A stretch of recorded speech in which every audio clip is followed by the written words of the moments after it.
Staff पूरा है, लेकिन उसके बावजूद भी इसमें पढ़ाई नहीं होती। और बच्चों को ये देते हैं खाने के लिए, वे भी बहुत बेकार देते हैं। हाँ। और नशा करके जो जो व्यक्ति लोग हैं वो ज़्यादा मर रहे हैं इस मोहल्ले में। और मैं तो भारत सरकार से ये कहना चाहूँगा कि चाहे हमको फ्री की चीज़ें देना बंद कर दो, चाहे नाच हो चाहे किसी भी, लेकिन नशा मुक्त भारत बना दो। कुछ जगह भी पता होगा कि कहाँ बिकता है नशा? बिल्कुल, पार्षद के घर के सामने होता है। पार्षद के घर के सामने। अब वो 700 करोड़ की जो सौगात देंगे तो उसमें देखो बाद में पता पड़ेगा, बाकी दलितों का तो कोई उसमें कोई हिस्सा नज़र आ नहीं रहा है। को सबसे बढ़िया तो काम अशोक गहलोत जी ने किया है, वो बेस्ट है राजस्थान के लिए। नमस्कार दोस्तों, मैं राहुल कुमार अपना भरतपुर चैनल से, और आज मैं हूं अलवर में। दिल्ली दरवाज़ा के बाहर एक जाटव बस्ती है, यहां पर मैं इन लोगों के कहने पर इधर आया हूं और इनकी समस्याएं पता करते हैं क्या क्या समस्याएं हैं। जैसे कि हम एक एक करके पूछेंगे। साहब, आपका परिचय? मेरा नाम दौलत राम जाटव है। दौलत राम जाटव जी, जैसे कि यहाँ पर पानी की समस्या बहुत जी बड़ी मेरे सुनने में आई जी है, तो हाँ इसके बारे में आप बताइए मेरे को। जी, यहाँ पर पानी की समस्या पिछले काफ़ी वर्षों से है। पानी के लिए क्या है कि लोग बाहर जाते हैं पीने का पानी लेने के लिए, और यहाँ नल नल नहीं आता। यहाँ कम से कम 400-500 फुट दूर से कनेक्शन है कुछ लोगों के, और वो भी सिर्फ गर्मियों में आते हैं। लेकिन जब सर्दियों में नहीं, सर्दियों में आते हैं, और गर्मियों में तो बहुत ज़्यादा हालत ख़राब होती है। टैंकरों से पानी मंगाया जाता है और पैसे दे के यहाँ ड्रम भरे जाते हैं, और पानी की इतनी समस्या है बहुत ज़्यादा यहाँ पूरा। और बाकी जो अन्य कास्ट है, जो ऊंच जाति के लोग हैं, उनका वहाँ पानी खूब आता है, लेकिन इस जाटव बस्ती में यहाँ पानी नहीं आता है। यहाँ पर ये नलों की व्यवस्था नहीं है? नहीं है भैया, अच्छा। यहाँ बिल्कुल पानी की सुविधा बिल्कुल नहीं है। पहले सरकारी नल थे, पर अब काफ़ी सालों से वो सरकारी नल भी हटा दिए गए हैं। हटा क्यों दिए गए हैं? वो पानी नहीं आता। जब उनमें पानी नहीं आता तो हटेंगे ही, वो बंद ही होंगे। वो पानी की सप्लाई बंद कर दी। उनकी सारी सप्लाई थी पहले मीनापाड़ी से, तो मीनापाड़ी में तो 3 टाइम पानी आता है, सुबह भी आता है, शाम को भी, और रात को 12-1 बजे भी नल खोला जाता है वहाँ।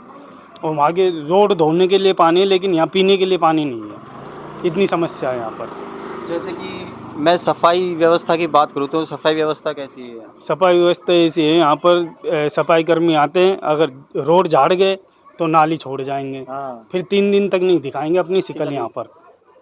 ये व्यवस्था है यहाँ पर रोडों की। 3-3 4-4 दिन में सफाई कर्मी आते हैं? हाँ, 3-4 दिन में आते हैं, और उनको बोलते हैं, जब भी नहीं करते।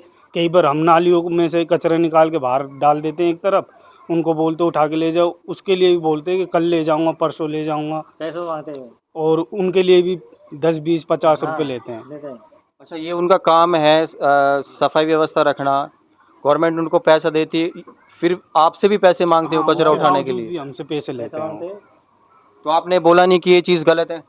बोलते हैं, फिर वो करते नहीं है, फिर वो तो आप इस चीज़ की शिकायत क्यों नहीं करते? हमने पार्षद से कई बार शिकायत की इस बात के लिए, तो उसने भी सुन के अनसुनी कर देते वो भी, पार्षद भी। तो आपने नगर पालिका में इसकी शिकायत नहीं की? नगर पालिका में भी हमने फ़ोन के जरिए, फ़ोन के माध्यम से की थी शिकायत, काफ़ी बार कर दी, पर वहाँ से भी कुछ भी एक्शन नहीं लिया गया अभी तक। हर 5-6 दिन में करते रहते हैं हम, सफाई को लेके, पानी को लेके। हेल्पलाइन नंबर दे रखे हैं जो गवर्नमेंट ने, उस पर भी करते हैं, तो कोई भी वो नहीं है। ज़्यादा समस्या ही और अगर मैं बात करूं साहब बच्चों की स्कूली शिक्षा की, तो शिक्षा का स्तर कैसा है? शिक्षा तो बहुत बेकार है इधर। मतलब लगभग सरकारी स्कूल तो बिल्कुल नामेट कर रखी है, बिल्कुल प्राइवेट ही चलती है बहुत। सरकार तो बिल्कुल भी नहीं करती थी। क्या कमाएगा और क्या कमाएगा बताओ। प्राइवेट ने महंगी फीस कर रखी है, और सरकारी में एडमिशन नहीं करे, बंद करने की संभावना है सरकारी। तो सरकारी स्कूलों का ये आलम हो गया है यहाँ पर कि बंद करने की टडार पे है बिल्कुल। क्यों? बच्चों को पढ़ाते हैं नहीं, बच्चे पहुँच जाते हैं, बच्चे दंगा कर रहे हैं, मास्टर अलग बैठे एक रूम में मीटिंग करते रहते हैं हमेशा। क्यों? हमको तो बच्चे आगे बताते हैं। आप अपने बच्चों को सरकारी स्कूलों में भेजते हैं? नहीं, अब हमने प्राइवेट में भेजा है कैसे ना कैसे। अब उनकी फ़ीस भी महंगी है, किताबें इतनी महंगी महंगी हो गई है, गवर्नमेंट को इसके लिए भी कुछ सोचना चाहिए। तो पहले सरकारी में बेचते थे। हाँ पहले सरकारी में थे, तो लेकिन अब सरकारी का माहौल देख के हमने प्राइवेट में एडमिशन किया है। तो आप कौन से सरकारी स्कूल में बेचते थे, आप नाम बता सकते हैं और किस जगह है वो सरकारी ये स्कूल? रही एक तो हमारी नंबर 2 स्कूल, इसमें नंबर 2। हाँ गंगा मंदिर के पास है ये, गंगा मंदिर के पास नंबर 2 स्कूल इसमें थी। पहले पढ़ाई थी सही थी होती थी, लेकिन जब से सरकार आई जब से बहुत कम हो गई। कौन सी तक है ये स्कूल? ये 8वीं तक है। 8वीं तक है। तो इसमें क्या स्टाफ की कमी है या टीचर पूरे हैं फिर भी नहीं पढ़ा पा रहे? स्टाफ पूरा है, लेकिन उसके बावजूद भी इसमें पढ़ाई नहीं होती। और बच्चों को ये देते हैं खाने के लिए, वे भी बहुत बेकार देते हैं। हाँ, अगर अच्छा देते तो खुद को भी खिलाना चाहिए उनको, टीचरों को। और बिजली की और क्या क्या समस्या है? बिजली को लेकर बिजली तो पर्याप्त है, बिजली की कोई समस्या नहीं है। पर ये मीटर भी तो लगे, ये मीटर बहुत बेकार लगे, इसमें बिल बहुत महंगा आता है। बिजली बहुत ज़्यादा पहले तो 500-600 के आते थे और अब तो 1000, 1500, 3500 ऐसे आते हैं। सफाई व्यवस्था खराब है यहाँ पर, सफाई व्यवस्था नहीं है यहाँ पर। एक तो मेन तो 2 चीज़, एक तो सफाई और दूसरी पानी की कितनी समस्या है बेचारे के। ये पानी भर के ला रहा था, इसकी टांग में ही लग गई देखो। जैसे कि आप यहाँ देख सकते हैं, ये भाई साहब है पानी भरने के लिए गए थे ढाल में से लाना पड़ता है। और ढाल में से पानी लेकर उतर रहे थे और इनके पैर में फ्रैक्चर हो गया। यहाँ पर पानी की इतनी समस्या है, दूर से पानी लाना पड़ता है। यहाँ 4 दिन में पानी आता है, 15 मिनट के लिए, वो भी नाली जैसा गंदा पानी आता है। तो लोग यहाँ पानी को लेकर परेशान हैं। जैसे कि आप देख सकते हैं, इधर ड्रम रखे हुए हैं, नीले ड्रम, हर घर के आगे 3-3, 4-4 नीले ड्रम रखे हुए हैं। और क्या समस्या है साहब यहाँ की? मेन तो यही है, पानी की और सफाई व्यवस्था की मेन। बिल भी बहुत महंगा आता है, और ये जब से मीटर लगा है। ये क्या है कि फिर दूसरा क्या है कि जो युवा पीढ़ी है यहाँ की, यहाँ ज़्यादातर विधवा ज़्यादा है और नशे करके जो व्यक्ति लोग हैं वो ज़्यादा मर रहे हैं इस मोहल्ले में। नशा की प्रवृत्ति ज़्यादा है। आप देखो, आप अगर यहाँ का बस्ती का अगर आप राउंड लगाओ तो मोस्टली विधवाएं रहती है यहाँ पर, और वो बेचारी अपना पालन पोषण के लिए झाड़ू पोंछा का काम करती है। वो जब अपना बच्चों का पेट पालती है, और ऊपर से फिर ये पानी की समस्या बहुत ज़्यादा उनको परेशान करती है। तो क्या नशे के कारण उनके हस्बैंड की जान हाँ, ये यहाँ नशे की भी ज़्यादा प्रवृत्ति है लोगों में। युवावस्था में युवा लोग भी नशे की गिरफ्त में है यहाँ। और प्रशासन से मैं ये कहना चाहूँगा कि ख़ास तौर से जो दिल्ली दरवाज़ा का एरिया है, यहाँ पे पुलिस की गश्त करी जाए, और जो यहाँ नशा बेचते हैं, चाहे वो कैसा भी प्रकार से बेचे, चाहे खुले में लुक के बेचे, चाहे वो सूखा हो चाहे गीला हो, कैसा भी नशा हो, तो वो नशे पे रोक लगाए। मतलब और मेरी किस तरह का, मैं जानना चाहूँगा किस तरह का मतलब यहाँ नशा शराब हुई, और ये जैसे ये सिगरेट में भर के जो पीते हैं ये हुआ, और सूंघने का ये युवाओं में बहुत ज़्यादा है। और इससे उनके माँ बाप बड़े परेशान होते हैं, पूरा घर हिल जाता है। तो मेरी प्रशासन से यही मांग है कि नशे पे नकेल कसी जाए। और मैं तो भारत सरकार से ये कहना चाहूँगा कि चाहे हमको फ्री की चीज़ें देना बंद कर दो, चाहे नाज हो चाहे किसी भी, लेकिन नशा मुक्त भारत बना दो। नशा करने, अगर नशा से आदमी हॉस्पिटल में भर्ती हो रहा है, एक तरफ तो आप आबकारी विभाग से कमाई कर रहे हो नशे में, दूसरा आप फ्री में लोगों को दे रहे हो पैसे। तो आपका फ्री में देने का क्या तात्पर्य, जब आप एक तरफ से तो नस्ल को ख़राब कर रहे हो, दूसरी तरफ से आप अच्छा बनने के लिए फ्री में पैसे दे रहे हो। तो आप नशा मुक्त भारत बनाओ। मैं तो सरकार से ये गुजारिश करूँगा, भारत सरकार से, हम भारत सरकार के साथ है, नशा मुक्त भारत बनाए इस देश को। आपको पता है यहाँ नशा बेचा जाता है, तो आपको जगह भी पता होगा कि कहाँ बिकता है नशा? बिल्कुल, पार्षद के घर के सामने होता है। पार्षद के घर के सामने? हाँ, पार्षद है हमारे यहाँ का, क्या नाम है, देवेंद्र रजगनिया, उसके बिल्कुल सामने खुलेआम शराब बेची जाती है। और दिन रात कभी भी जाके देखो, और आबकारी विभाग यहाँ से गुजरते हैं, सुबह शाम, क्यों पास में ही है आबकारी का ये ऑफिस है जो तो उन्होंने भी अभी तक कोई एक्शन नहीं लिया। आपने इस बात की शिकायत की? यहाँ से सब इकट्ठे होकर आप गए वहाँ पर? पार्षद से काफ़ी बार बोल रखे है, लेकिन जब वो उसके सामने बिक रही है वो कुछ नहीं कर रहा। ये आबकारी विभाग आप बता रहे हैं यहाँ? हाँ, पास में ही है आबकारी वहाँ विभाग आप लोग भी। गए नहीं? आबकारी विभाग तो नहीं है। तो आप लोगों को इकट्ठे होकर जाना चाहिए वहाँ पर। पहले से बिकती आ रही, बहुत पहले से। हम बहुत छोटे छोटे थे तब से बिकती आ रही है। उस टाइम शिकायत कर दी हमारे माँ बापों ने, पूर्वजों ने, जब कोई सुनवाई नहीं हुई तो अब तो हमारी पीढ़ी तो फिर क्या कोशिश करे। स्टार्टिंग से बिकती आ रही है यहाँ। तो जैसा कि देख सकते हैं यहाँ एक समस्या बहुत बड़ी और उजागर हुई है सामने। यहाँ युवाओं में नशा सबसे ज़्यादा है, जिस कारण वो लोग मर जाते हैं और उनकी जो वाइफ हैं वो विधवा हो जाती हैं। सबसे ज़्यादा यहाँ पर एक पानी की और एक नशे की और एक साफ़ सफाई की, ये 3 समस्याएं यहाँ बहुत ज़्यादा हैं। और यहाँ अगर मैं सड़कों का हाल आपको अभी मैं दिखाता हूँ तो यहाँ सड़कों का हाल भी बेकार ही है। सड़कों का हाल भी ख़राब है। यहाँ बहुत अच्छी सड़क थी, बहुत मजबूत सड़क थी, उसके ऊपर ये घटिया सड़क बिछा दी और सारी रोड ही हटती है। यहाँ ये जो चाहे वो पार्षद हो, चाहे ये कोई जो ये कंपनी जो बनाती है, सिर्फ अपने उसमें कमीशन देखती है, बाकी जनता का हित नहीं देखती। अच्छा मैटर नहीं लगे तो। और यहाँ कोई ज़रूरत भी नहीं थी, यहाँ बहुत अच्छी सड़क थी, उसके ऊपर ये घटिया सड़क डाल दी। और मैं तो ये कहता हूँ कि पूरा देश से ही नशा ख़त्म हो, क्योंकि एक पार्टिकुलर जगह से नशा अगर ख़त्म होएगा तो नशा नहीं छोड़ेंगे लोग।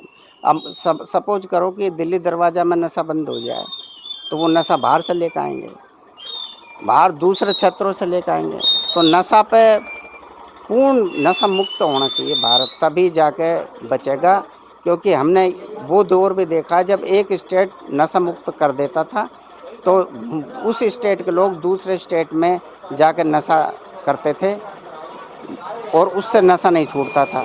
तो नशा पूरा भारत में ही बंद होना चाहिए, तभी काम चलेगा। एक जगह से नशा बंद होने से बात बनने वाली नहीं है।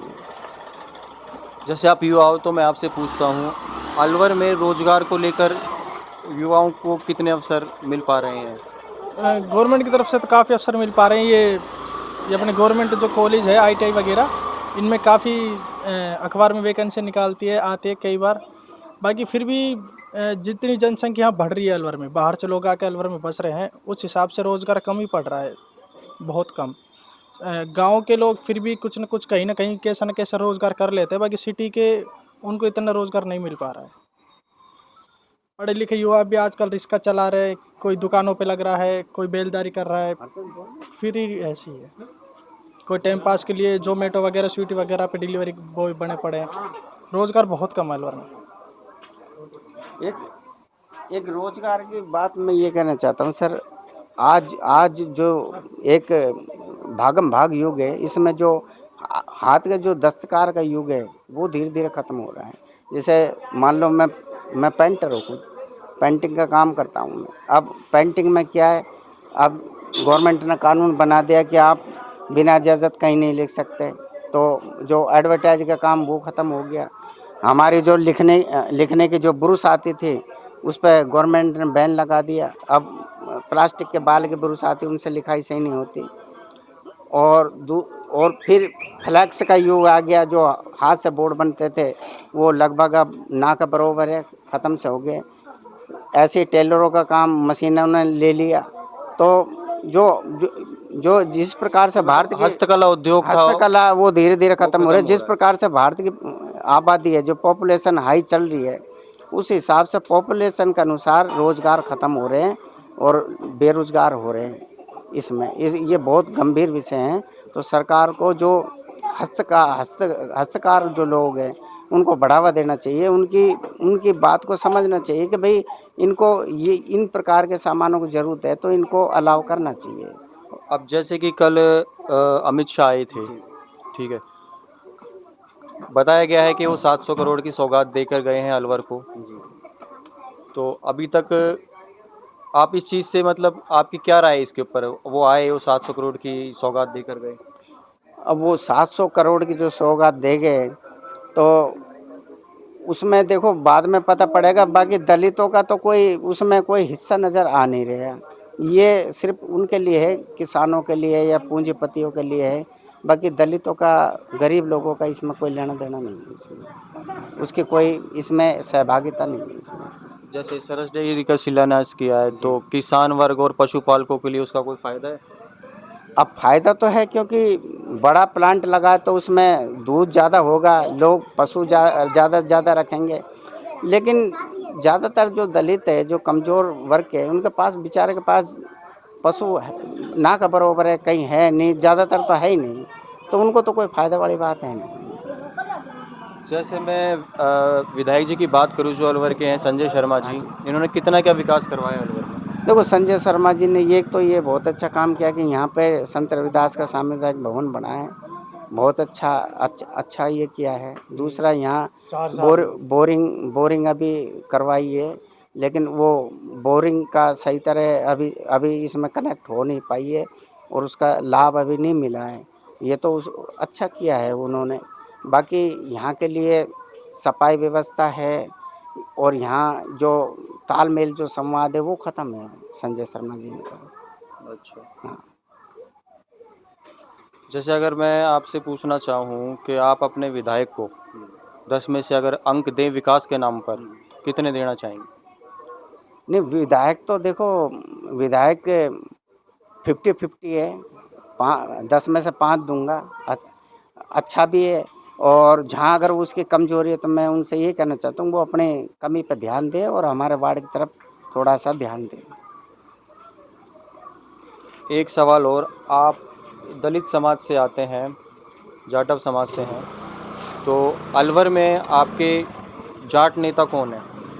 जाट नहीं, जाटव। हाँ, जाटव नेता। एससी से जो है वो कौन है? देखो, यहाँ के जो हमारा जो ये समाज है, यहाँ की जो सबसे बड़ी संस्था है श्री गंगा मंदिर सेवा समिति। श्री गंगा मंदिर सेवा समिति में 3 वर्ष में एक बार चुनाव होते हैं, और वो जो चुनाव के 5 आदमियों के कार्यकारिणी होती है, वो जो जीतते हैं वही नेता माने जाते हैं। तो इस समय 5 आदमी के कार्यकारिणी इस समय गठित है, तो वही हमारे नेता है समाज के। जैसे पूर्ण अलवरिया है, वो अध्यक्ष है, वो हमारा एक तरह से यहाँ का नेता है। तो वो मतलब कितना आपके सपोर्ट में खड़े रहते हैं, कितना इन समस्याओं को लेकर आपके साथ खड़े रहते हैं वो? नहीं, वो तो सिर्फ गंगा मंदिर सेवा समिति अब बस्ती का, लेकिन वो ऐसा नहीं करते कि जो स्थानीय समस्या उसमें सहभागिता निभाए, वो इसमें नहीं निभाता, वो इससे थोड़ा सा दूर है। वो तो बस पार्षद के अंडर में आती है। वो जो स्थानीय सुविधा है, जैसे हानिकारक जो भी हो, पार्षद के अंडर में आती है। जैसे टीकाराम जूली जी हैं, एससी ग्रामीण से ही जीते हुए हैं, वो यहाँ पर कभी आए हैं, कभी यहाँ? हाँ, टीकाराम जूली जी, जब मैंने बच्चे को चुनाव लड़ाया था कांग्रेस के टिकट पे, विगत जो चुनाव गया था उसमें टीकाराम जूली जी की सभा हुई थी, आए थे वो। और टीकाराम जूली को जब बुलाया वो आ जाए, वो काफ़ी तत्पर है दलितों की समस्या के लिए, और बहुत अच्छा नेता है टीकाराम जूली, बहुत बधाई के पात्र अच्छा नेता है। वो काफ़ी एक्टिव रहते हैं दलितों की समस्या के लिए। अगर वहाँ हम जाए कोई समस्या की है तो वो मतलब उस पर सवाल उठाते, संज्ञान लेते हैं, सरकार से पूछते हैं, करते हैं कोशिश। लेकिन अब सरकार है नहीं, कांग्रेस की, बीजेपी की सरकार है। जैसे मैं आपसे एक मुद्दे पर बात करना चाहूँगा। जैसे 14 मई 2015 को नागौर में एक घटना घटी थी, डांगावास हत्याकांड, जिसमें 5 दलितों की निर्मम हत्या कर दी गई थी। तो ये मामला दोबारा उठ रहा है, 11 साल बाद फैसला आया है, 40 के 40 आरोपी बरी हो गए हैं। इस पर आप क्या कहना चाहेंगे? देखो, इस घटना की क्या है, मुझे अभी पूरी जानकारी नहीं है, तो इसलिए मैं इसमें कुछ कहना नहीं चाहूँगा इसके। आपको है किसी को इस घटना की जानकारी? ये बात तो दबा दी जाएगा।